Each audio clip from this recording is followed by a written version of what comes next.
Hello friends, आज हम दिल्ली सल्तनत काल का अंतिम वीडियो बना रहे हैं जिसमें हम उससे संबंधित उसके प्रशासन व्यवस्था के बारे में चर्चा करेंगे। तो वीडियो को लास्ट तक ज़रूर देखिएगा ताकि आपसे भी क्वेश्चन न छूटे दिल्ली सल्तनत काल से। तो ज़्यादा टाइम न गवाते हुए वीडियो को स्टार्ट करते हैं।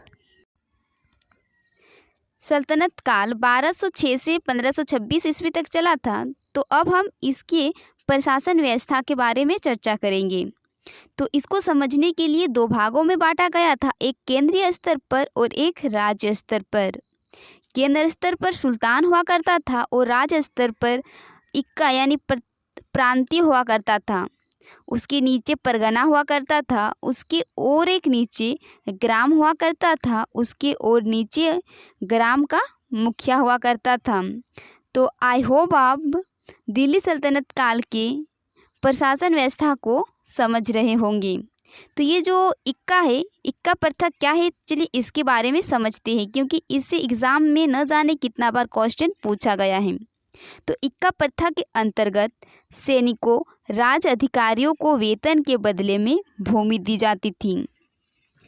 तो इक्का प्रथा क्या है, जिसमें सैनिकों को या अन्य अधिकारियों को वेतन के बदले भूमि दी जाती थी। इस प्रथा को इल्तुतमिश ने 1226 ईस्वी में शुरू किया था। इक्का प्रथा को किसने शुरू किया था? तो इल्तुतमिश ने 1226 ईस्वी में, जिसमें एग्ज़ाम में बहुत बार क्वेश्चन पूछा गया है, चाहे आप किसी भी एग्ज़ाम की तैयारी क्यों नहीं कर रहे हों। इक्का प्रथा को अलाउद्दीन खिलजी ने समाप्त किया और सैनिकों को वेतन के बदले नगद भुगतान देने शुरू कर दिया था। तो इल्तुतमिश ने इक्का प्रथा का शुरुआत किया और अलाउद्दीन खिलजी ने इल्तुतमिश को समाप्त किया। तो आई होप आप इक्का प्रथा को समझ रहे होंगे।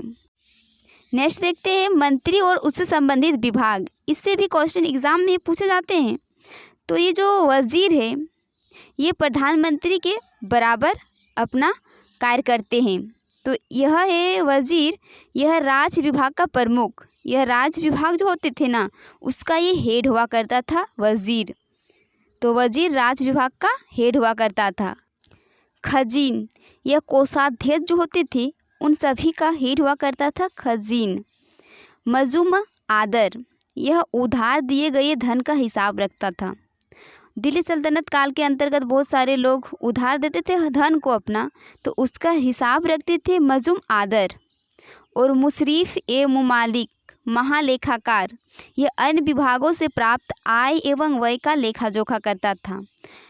मतलब कि दिल्ली सल्तनत काल के अंतर्गत बहुत सारे चीज़ों से आय और व्यय हुआ करता था, उसका लेखा जोखा करता था मुशरीफ ए मुमालिक। अब पढ़ते हैं आरिस ए मुमालिक, यह सैन्य विभाग का प्रमुख अधिकारी था। और शत्र उस सुदूर, यह दान विभाग का प्रमुख अधिकारी था। जो दान विभाग में जो होते हैं उसका हेड हुआ करता था शत्र उस सुदूर। तो आई होप आप इसके मंत्री को भी समझ गए होंगे। तो अब इससे संबंधित विभाग और बनाने वाले सुल्तान के बारे में बहुत ज़्यादा क्वेश्चन पूछे जाते हैं, तो इसीलिए आप इस पॉइंट को अच्छे से समझिएगा। तो दीवान मुस्तखराज, यह जो विभाग है इसको अलाउद्दीन खिलजी के द्वारा बनाया गया था। और दीवान कोही, इसे मोहम्मद बिन तुगलक के द्वारा बनाया गया था। और दीवान अर्ज, इसको बलबन के द्वारा बनाया गया था। और तीन विभाग है, दीवान बंदरगाह, दीवान खैरात, दीवान इतिहास, इसको फिरोज शाह तुगलक के द्वारा बनाया गया था। तो आई होप आप इन विभाग को अच्छे से समझ रहे होंगे। दीवान मुस्तखराज को अलाउद्दीन खिलजी ने बनाया था, दीवान कोही को मोहम्मद बिन तुगलक ने बनाया था, दीवान अर्ज को बलबन ने बनाया था, और दीवान बंदरगाह को फिरोज शाह तुगलक ने बनाया था, दीवान खैरात को फिरोज शाह तुगलक ने बनाया था, दीवान इतिहास को फिरोज शाह तुगलक ने बनाया था। तो अब नेक्स्ट पॉइंट के बारे में देख ले।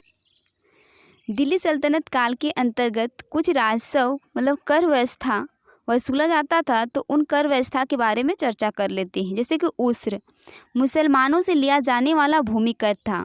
जैसे कि मुसलमान जो थे उसके भूमि से कुछ कर लिया जाता था, उसे उस्र कहा जाता था। खराज, गैर मुसलमानों से लिया जाने वाला भूमि को खराज कहा जाता था। गैर मुसलमान यानी कि हिंदुओं से लिया जाने वाला भूमिकर को खराज कहा जाता था। ज़कात मुसलमानों पर धार्मिक कर था।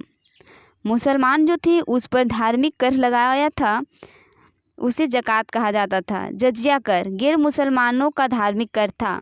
मतलब यह जजिया कर जो था हिंदुओं से लिया जाने वाला एक धार्मिक कर था। तो दिल्ली सल्तनत काल के अंतर्गत दो प्रकार के कर देखने को मिलता है, एक भूमि पर कर लगाया गया था और एक धार्मिक कर था। और भी कर लगाए गए थे, लेकिन ये चार ज़्यादा इम्पोर्टेंट हैं, इसी के बारे में हमने डिस्कस किए हैं। एक उस्र, खराज, ज़कात और जजिया। तो आई होप आप इस कर को समझ रहे होंगे। तो हमने जजिया कर के बारे में पढ़ा, तो जजिया कर के बारे में हम समझ लेते हैं। मोहम्मद बिन कासिम ने भारत पर सबसे पहले जजिया कर लगाया था। जजिया कर क्या है? गैर मुसलमानों से लिया जाने वाला एक प्रकार का सुरक्षात्मक कर है। गैर मुसलमान यानी कि हिंदुओं से लिया जाने वाला एक प्रकार का सुरक्षात्मक कर है। जजिया कर से निम्नलिखित लोगों को मुक्त रखा गया था: बूढ़ा, बच्चों, औरत, विकलांग, ब्राह्मणों से जजिया कर नहीं लिया जाता था। फिरोज शाह तुगलक ने ब्राह्मणों पर भी जजिया कर लगा दिया था। फिरोज शाह तुगलक जो थे, इसने ब्राह्मणों पर जजिया कर लगाया था। अकबर 1564 ईस्वी में जजिया कर को समाप्त किया कि ये जजिया वेजिया कर कुछ नहीं लगेगा अब। लेकिन जब औरंगजेब आया, उसने 1679 ईस्वी में पुनः जजिया कर को लागू कर दिया कि नहीं, जजिया कर देना होगा, मतलब टैक्स देना होगा आपको, ठीक है। मोहम्मद रंगीला आया, 1720 ईस्वी में जजिया कर को अंतिम रूप से समाप्त कर दिया। इसके बाद मतलब मोहम्मद रंगीला जिसने 1720 ईस्वी में जजिया कर को समाप्त किया, उसके बाद जजिया कर अभी तक नहीं लगा है। तो हमने जजिया कर को भी समझ लिया। तो नेक्स्ट देखते हैं, सेना का संगठन एवं पदों का विभाजन दशमलव प्रणाली पर आधारित था। तो विभाजन क्षेत्र संगठन 10 अश्वारोही को एक सर एक खेल कंट्रोल करते थे। मतलब 10 अश्वारोही को एक सर एक खेल कंट्रोल करते थे।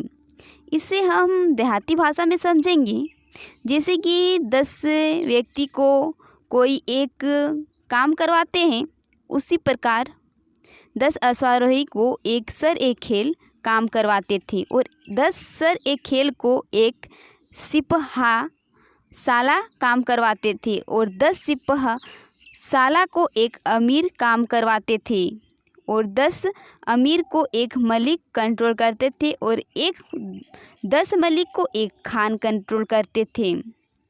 तो और एक बार इसे रिवीजन कर लेते हैं। 10 अश्वारोही को एक सर एक खेल कंट्रोल करते थे और 10 सर एक खेल को एक सिपहसाला कंट्रोल करते थे और 10 सिपहसाला एक अमीर को कंट्रोल करते थे और 10 अमीर को एक मलिक कंट्रोल करते थे और 10 मलिक को एक खान कंट्रोल करते थे।